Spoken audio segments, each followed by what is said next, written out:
E aí Jesus Cristo, ele morre, ressuscita, passa 40 dias com seus discípulos e começa a elaborar um grande plano de multiplicação para a sua igreja. 12 pessoas, 120 pessoas agregadas.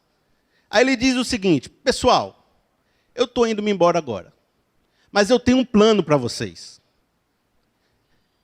É o seguinte: vocês não saiam de Jerusalém. Eu quero que ninguém daqui saia de Jerusalém. E, de repente, do alto, vocês serão revestidos da unção do Espírito Santo na vida de vocês. E vocês vão fazer um plano em 3 fases. A primeira fase, vocês vão conquistar Jerusalém. A segunda fase, vocês vão conquistar as imediações, que é a região da Judéia. Olha só uma figurinha aí para a gente ver onde está. Então, tem a Jerusalém ali. A primeira fase do nosso plano, assim que vocês receberem o Espírito Santo, vocês vão conquistar Jerusalém. A segunda fase, vocês vão conquistar a Judéia e Samaria, e aí então os confins da terra. Esse evangelho será multiplicado até onde o homem é conhecido.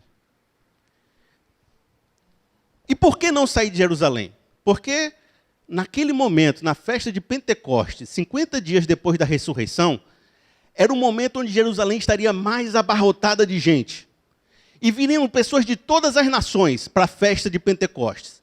Então, em vez de mandar os discípulos cada um para um canto, eles disseram: vocês ficam aqui, e eu vou trazer o povo de todo lugar do mundo para vocês falarem com ele. Entendeu? E veio gente de várias regiões, foi se aprumando. O pessoal parado numa casa, 120 pessoas, o grão de mostarda. E veio o Espírito Santo, um som estrondoso. Diz a Bíblia que o pessoal começou a olhar: que som é esse? Que barulho é esse? Veio uma labareda de fogo, sinal luminoso e sinal sonoro, né? Já atraiu a galera, todo mundo, né? E eles começaram a falar na língua e no dialeto de todo mundo que estava nas nações. Falaram em línguas. Então todo mundo que veio das nações começou a ouvir uma palavra de Deus. E Pedro se levantou e começou a dizer: olha, vocês assassinaram Jesus Cristo, mas ele ressuscitou. E agora vocês estão vendo a manifestação do Espírito Santo de Deus profetizado em Joel. Meus irmãos, a pregação foi com tanto poder, com tanta unção, com tanta assim, que se converteu 3.000 pessoas. Olha o primeiro quadro: 3.000 pessoas em Jerusalém. Atos 2:41. E aí a gente tem que começar a fazer uma reflexão. Tem muita gente que diz que igreja tem que ser pequena. Que igreja tem que ter assim, pequeno, que não é negócio de crescer, na verdade, é vaidade. Mas o próprio Jesus fez uma estratégia para conquistar o mundo. E na primeira conversão, 3.000 pessoas. A gente tem que aprender que igreja é para evangelizar, para ganhar almas mesmo. É para sair, para pregar o evangelho, para conquistar pessoas. Muitas vezes a gente fica confortável. Nós temos que ser pequenininho mesmo. Nesse nosso tamanhozinho, no grão de mostarda, nunca crescer. Mas não, está lá. A primeira, 3.000 pessoas. Aí Pedro e João, não satisfeitos, foram lá para o templo. Estão andando no templo, estão chegando no templo. O templo é o quê? O local onde tinha o maior número de recurso financeiro, porque toda a arrecadação ia para o templo. A maior aristocracia da região, os maiores ricos, donos de terra, iam para o templo. Os saduceus e os sacerdotes, quer dizer, todo o poder da nação de Israel e Jerusalém estava no templo. Aí chegou João e Pedro, tinha um aleijado há 40 anos, e aí o aleijado pediu ajuda, aí Pedro falou o quê? Olha, nós não temos ouro e nem prata, mas o que temos nós te damos. Em nome de Jesus Cristo, levanta-te e anda. E o cara levantou, e a multidão olhou: rapaz, que negócio é esse, que coisa maravilhosa. Pedro já se levantou, já pregou, que era cada milagre uma passada, entendeu? Aí mais agora foi para 5.000 pessoas, lá no templo. Atos 4:4, 5.000 pessoas se converteram. E o que Pedro estava dizendo? Existe um templo que tem ouro e prata, governado por homens, por autoridades, e nós não temos nada disso, mas nós temos o favor e a unção do Espírito Santo de Deus. E começou a se formar esse grande cenário entre os que tinham o poder de Deus e os poderosos e grandes da época. O ringue estava meio que formado. E Pedro começou a pregar. E a multiplicação continuou. Vejam, tem mais 2 multiplicações que acontecem ainda. Atos 5:14, uma multidão é agregada à igreja. Atos 6:7, o número de discípulos é multiplicado. E amigos, a coisa explodiu. Está tão grande que não dá mais para contar em 5.000, 6.000, 7.000. E eu lembro da multiplicação dos pães. Os que comeram os pães foram 5.000 e todos ficaram satisfeitos. E a Bíblia fala que o pão é o pão da vida, é Jesus Cristo. Esses apóstolos multiplicaram Jesus Cristo para mais de 5.000 pessoas. E aí, os saduceus, os poderosos, os grandes da fé, chegaram para Pedro e João com inveja, ressentidos, e disseram: vem cá, o que vocês estão fazendo? Com que autoridade vocês estão curando? Porque a autoridade é do templo. Com que autoridade vocês estão fazendo isso? Aí vocês pensam em Pedro, que negou Jesus 3 vezes, quando o cerco apertou. Quando prenderam Jesus, Pedro negou Jesus, porque tinha medo. E agora estava Pedro na frente daqueles que mandaram matar Jesus, preso, sendo acusado. Eu te pergunto, Pedro negou de novo Jesus? O que Pedro fez? E a gente vai ver um videozinho agora, rapidinho. Em nenhum outro há salvação. De fato, não há outro nome debaixo do céu dado aos homens pelo qual possamos ser salvos. Sabe ler? Não. Qual a vossa profissão? Pescadores. Pescadores. Então vocês são 2 pescadores da Galileia. Como podem pretender dizer a esta assembleia de sacerdotes instruídos o que Deus quer? Este homem caminha agora. Caminhava há 2 dias, há 2 anos, 20 anos atrás. Vocês o salvaram? Não. Jesus o salvou. Vocês não vão mais falar de Jesus de Nazaré. Não ensinarão mais em seu nome e nunca mais farão curas em seu nome. Se ainda ousarem falar em público sobre este homem morto, serão processados por blasfêmia e traição. Julguem vocês mesmos se é justo aos olhos de Deus obedecer mais a vocês do que a Ele. No entanto, nós não podemos deixar de falar das coisas que vimos e ouvimos. Nós ensinaremos e curaremos em nome do Messias. Então estejam certos de que serão punidos duramente. Se for a vontade de Deus. Levem estes homens! E o Pedro, que antes tinha negado Jesus, agora ele está com a coragem, a ousadia do Espírito Santo de Deus. E não me importa se eu vou morrer, não importa se você vai me prender, não me importa nada. Antes, vale mais obedecer a Deus do que os homens. E nós não vamos parar de pregar Jesus Cristo. Isso que serão revestidos de poder e sereis minhas testemunhas em Jerusalém, na Judéia e até os confins da terra. E o poder para testemunhar daquilo que viram e ouviram. Então esse cenário estava armado, uma oposição, os poderosos, o templo e os homens ungidos no Espírito Santo de Deus. E surge então a cara, o lutador da igreja, que é Estevão.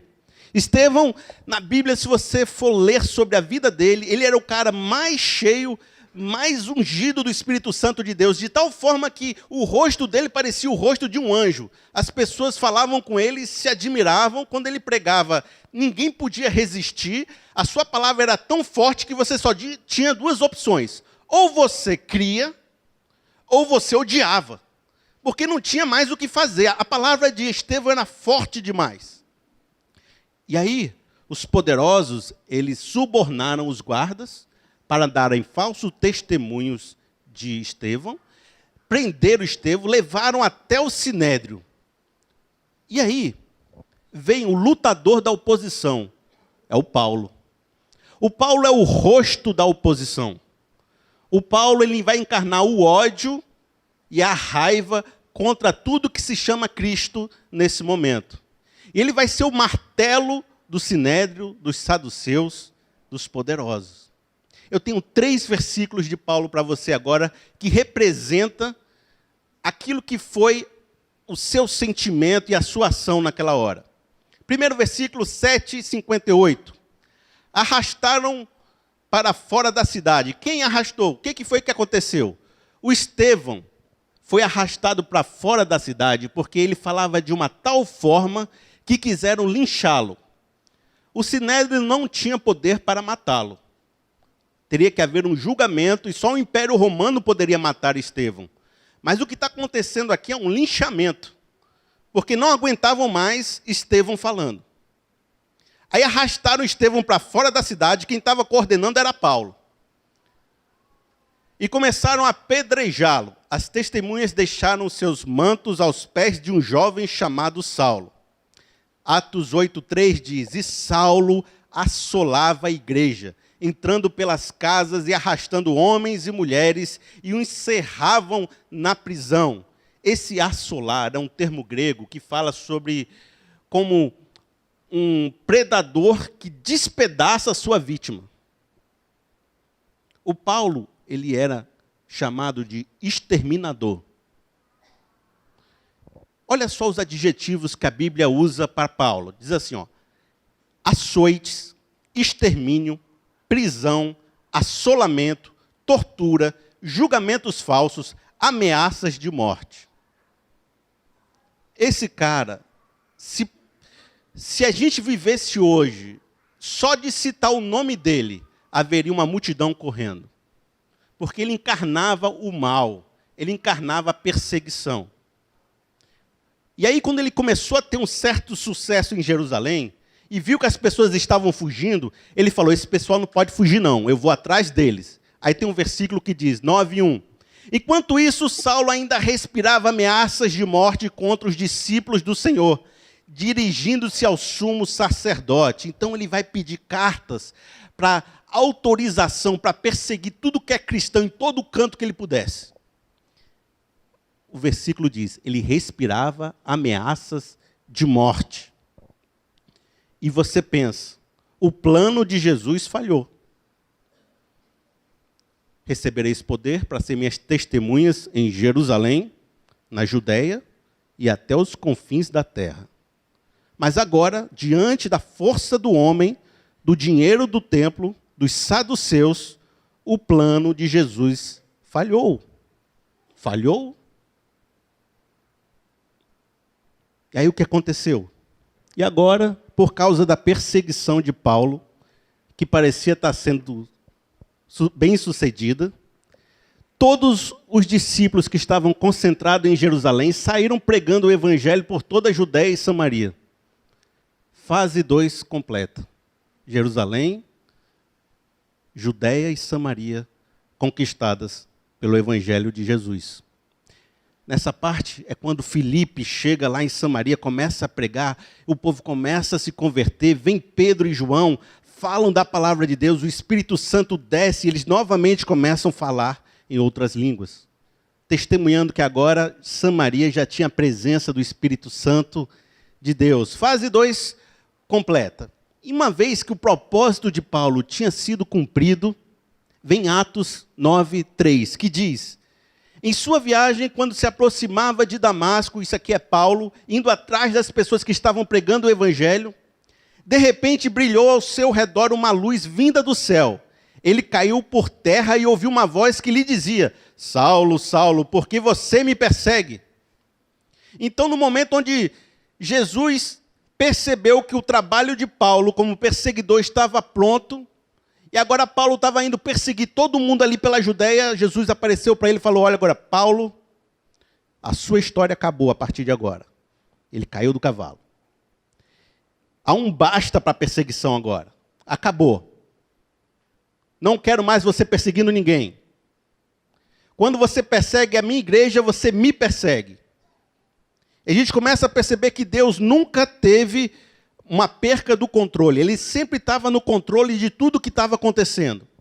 E quando Paulo caiu, recebeu o basta de Jesus, o basta de Jesus é restaurador, certo? Ele pegou Paulo, levou para um local isolado, mandou Ananias ir conversar com ele, começou a dar um propósito e cuidar e curar da vida dele.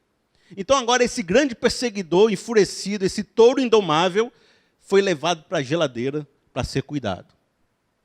E houve um momento de paz profunda. Diz o versículo 9:31. A igreja passava por um período de paz em toda a Judeia, Galileia e Samaria. Ela se edificava e, encorajada pelo Espírito Santo, crescia em número, vivendo no temor do Senhor. Amém. E aí todo mundo estava edificado, tranquilo, em paz. Chegaram na borda da segunda fase. E agora, nós vamos evangelizar os gregos. O mundo é o nosso campo. Vamos semear a palavra de Deus. Aí os judeus falaram, tá bom. Acho que até aqui tá bom. Já foi bastante, né, pessoal? Foi, né? Ali é o grego não tem nada a ver com as alianças, não tem nada a ver com a lei, não tem nada a ver com Abraão. Vamos ficar por aqui mesmo. Então voltou. Chegou na beira dos confins da terra, na borda da Judeia, não havia mais perseguição. O povo falou, tá bom, vamos ficar por aqui mesmo, né, Pedro? Né, João? Vamos ficar por aqui, cadê o Tiago? Vamos botar uma igreja? Começar a ornar aqui, fazer uma coleta de dízimo, tá tranquilo. Começa aqui, viver. 14 anos se passaram. E ninguém para evangelizar grego. O evangelho cessou ali. A única coisa que eles conseguiram foi uma cidadezinha chamada Antioquia. Olha só como é o novo gráfico. Então estava todo mundo evangelizado ali na Judeia, em Jerusalém, em Samaria, e uma cidadezinha de Antioquia. E o resto dos confins da terra sem a força do evangelho. Aí, de repente, parecia que tudo estava perdido de novo, que o plano de Deus tinha falhado. Acontece um versículo de Atos 13. Diz assim, e servindo eles ao Senhor lá em Antioquia, e jejuando, disse o Espírito Santo, apartai-me a Barnabé e a Saulo para a obra que eu tenho os chamado. E como assim? O perseguidor enfurecido da igreja, chamado Paulo, que foi derrubado do cavalo, levado para a geladeira, agora estava lá esquecido, sem nenhum tipo de ação evidente, parado. A igreja parou na borda da segunda fase.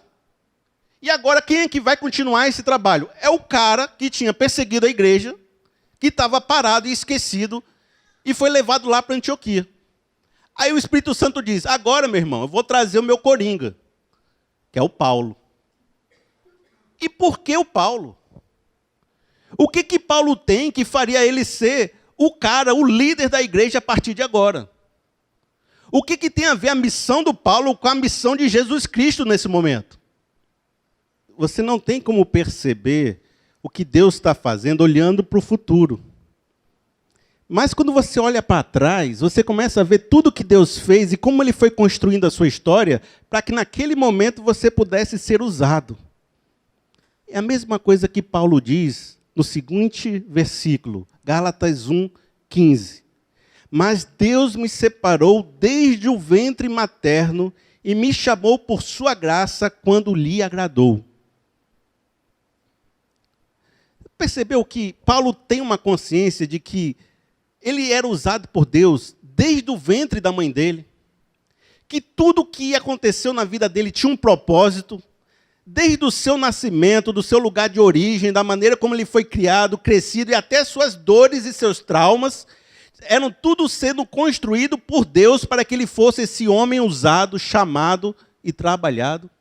Mas quando nós somos novos, quando você é novo, quando você não consegue ver o que Deus está fazendo com a sua vida, mas a partir do momento que você vai crescendo, vai vendo a obra de Deus, vai vendo as possibilidades, você diz, olha, foi por isso que Deus fez aquilo na minha vida. Foi por isso que lá atrás Deus falou aquilo, foi por isso que eu aprendi aquilo outro. Deus vai conectando os pontos na vida de Paulo. Eu tenho alguns pontos para você da vida de Paulo que foram conectados. Ele nasceu numa cidade grega. Paulo era grego. Ele nasceu em Tarsis, lá na Sicília, uma das capitais portuárias com maior tráfego de gregos. Entrava gente, saía gente. Ele conhecia os ídolos pagãos, ele conhecia as filosofias, ele era fluente no grego. Esse cara saberia andar por todos os confins da terra, falando, andando, conhecendo, conversando, porque ele não nasceu em Jerusalém, ele não nasceu na Galileia, ele não nasceu na Judéia, ele era um cara contemporâneo. É que nem o cara nascer lá em Itapipoca e o outro nascer lá em São Paulo. Paulo nasceu em São Paulo, entendeu? Ele conhecia grande cultura. E ele sabia muito bem dos perigos das filosofias dos gregos. Ele mesmo fala isso em suas cartas. Cuidado com as filosofias e a sutileza dos gregos. Outra questão, outro ponto que Deus uniu nesse momento, foi que Paulo ele era cidadão romano. E isso era muito raro na época, mas o seu pai conseguiu que ele fosse cidadão romano. Então ele nasceu com privilégios. E quando Paulo pudesse andar por todas as cidades até os confins da terra, ele tinha a proteção do Império Romano. Se alguém tentasse torturá-lo, massacrá-lo e acabar com ele, ele podia dizer, eu sou romano. E aí ele tinha que passar por todo um julgamento pesado, com defesa, com juiz, e não poderia ser morto. E isso aconteceu algumas vezes na história dele.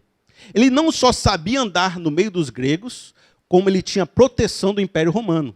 E é por isso que você vai ver que Paulo não fala de Roma como um inimigo. Paulo sempre fala de Roma como um auxiliador.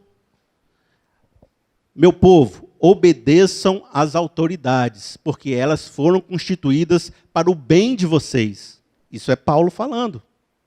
E ele era cidadão romano. Outra questão é que Paulo, apesar de ter nascido grego, apesar de romano, ele foi o melhor aluno do judaísmo. Dizem que ele excedia em entendimento todo mundo da geração dele. Ele sabia mais do que lei, do que todo mundo.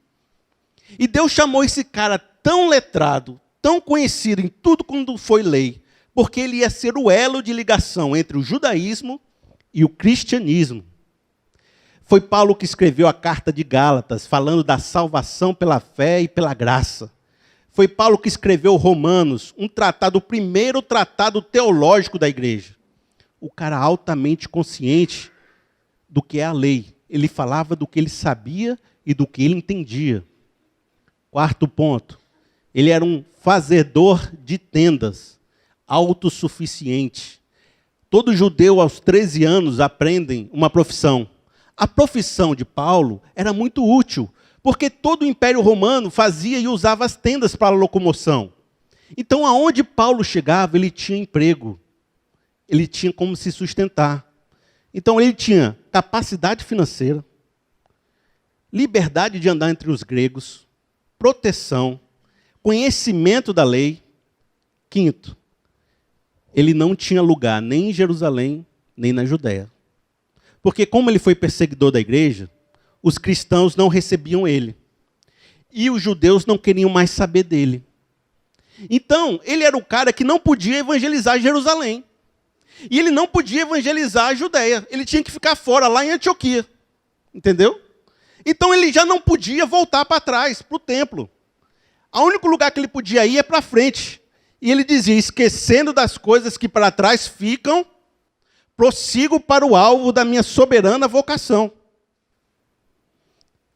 6. Ele recebeu uma revelação especial de Deus. Olha só o versículo que fala sobre isso. Assim como Moisés recebeu, como João recebeu, ele recebeu também. Gálatas 1, versículo 11. Irmãos, quero que saibam que o evangelho por mim anunciado não é de origem humana. Não recebi de pessoa alguma, nem me foi ele ensinado. Pelo contrário, eu recebi de Jesus Cristo por revelação. Gálatas 11, 12. 1, 11 e 12. O que ele está dizendo? Olha, a minha mensagem foi Jesus Cristo que me ensinou. Houve um período que eu estava na geladeira, onde eu fui ministrado por Jesus Cristo. E agora, sabe o que eu digo para vocês? Que não há mais nem judeu, nem grego, nem servo, nem livre, nem macho, nem fêmea, pois todos são um em Cristo Jesus. Cristo rompeu a barreira de separação que existia entre os povos. Não há mais judeu e não há mais grego. Fazendo dos dois povos um único povo. E se existe a aliança nos judeus, Deus também predestinou os gregos para a mesma salvação. Enquanto estava a igreja judaica com Pedro, João e Tiago, Paulo, na coragem e na unção do Espírito Santo, disse: eu tenho uma palavra, e esses gregos são filhos de Deus como vocês. E Paulo saiu ganhando o mundo. Primeira viagem missionária. Segunda viagem missionária. Terceira viagem missionária. E Roma. Ao final do capítulo de Atos, Paulo chegou em Roma. E ele tinha liberdade para pregar na sua casa. Ele estava preso. E o sentimento que ele teve que, a partir agora da cidade, da maior cidade do mundo, do maior centro do mundo, ele começou um centro de pregação e evangelização do mundo. Essa é a nossa terceira fase, talvez quase que completa. Porque ele chega a dizer em Colossenses que eu fui feito ministro e preguei a quase toda criatura que tem debaixo do céu. Eu tenho 3 palavras para nós hoje. Uma, Deus tem o controle da história nas mãos. Em nenhum momento Jesus foi pego de surpresa. E todas as fases foram completas. O que ele disse lá no começo: recebereis poder para ser minha testemunha em Jerusalém, na Judéia e até os confins da terra, foi cumprido em nome de Jesus. E o seguinte, Deus não joga dados com a sua vida. Ele tem um plano para você.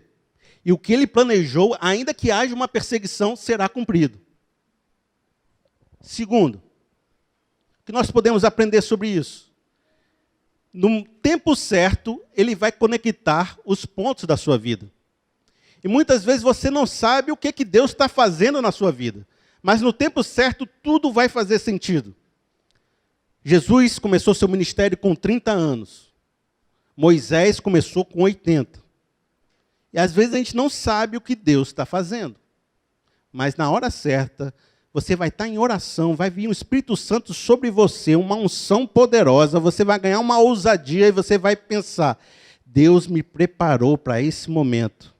Como uma eletricidade vai correr o seu corpo, e aquilo que você tinha medo, você não tem mais medo. Você enfrenta o sinédrio com uma coragem, uma ousadia. Eu não quero saber se minha vida está em perigo ou não, eu quero pregar o Evangelho do Senhor Jesus Cristo. E terceiro, o livro de Atos acaba sem dizer um final. Acaba com Paulo pregando lá em Roma. E os grandes estudiosos dizem: acaba porque não acabou. E a missão da igreja é continuar a missão do Paulo. Até hoje nós estamos cumprindo a fase 3. Aos confins da terra. Você, meu irmão, é um Paulo cumprindo a missão de Deus de levar e multiplicar esse evangelho até os confins da terra. A gente vai ter um momento que nós vamos cantar isso agora. De todas as tribos, povos e raças, muitos virão te louvar. É esse o seu sentimento do seu coração? Ou você é como aqueles judeus que chegaram na borda do conforto e disseram: tá bom até aqui. Tá bom até aqui. Deus tem um chamado para nós.